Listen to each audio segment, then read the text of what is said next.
అసలు మనుషులకు చావు అనేదే ఎలా మొదలైంది?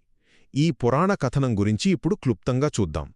ఒకప్పుడు అంటే సృష్టి మొదలైన కృతయుగంలో మనుషులకు చావే ఉండేది కాదట. మొదటగా దీనితో ఏమైందంటే భూమిమీద జనాభా విపరీతంగా పెరిగిపోయి భారం ఎక్కువైపోయింది. ఇక ఈ సమస్యకు సృష్టికర్తైన బ్రహ్మదేవుడు తన కోపం నుంచి అగ్నిని సృష్టించి జీవుల్ని నాశనం చేయడం మొదలుపెట్టాడు.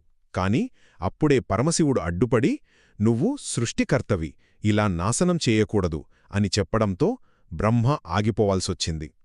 తర్వాత బ్రహ్మ వెనక్కి తీసుకున్న ఆ అగ్ని ఉంది కదా, దానినుంచే నల్లటి రూపంలో ఒక స్త్రీ పుట్టింది. బ్రహ్మ ఆమెకు మృత్యువు అని పేరు పెట్టి, ప్రాణాలు తీయడమే నీ పని అని చెప్పాడు. కాని చాలా ఆశ్చర్యంగా ఆవిడ ఒప్పుకోలేదు. "ఆ పాపం నాకెందుకు? అందరూ నన్ను ద్వేషిస్తారు" అని భయపడిపోయింది. ఇక ఫైనల్గా బ్రహ్మ ఆమెను ఒప్పించే ప్రయత్నం చేస్తుండగా మృత్యుదేవత బాధతో కన్నీళ్లు పెట్టుకుంది. ఆ కన్నీళ్లే భూమ్మీద రకరకాల రోగాలుగా మారాయి.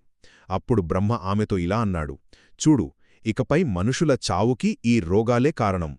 నింద నీమీదకు రాదు.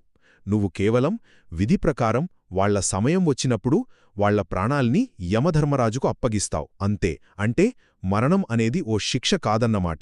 భూమి భారాన్ని తగ్గించి జీవనచక్రాన్ని నడిపించడానికి ఏర్పడిన ఒక తప్పనిసరి వ్యవస్థ.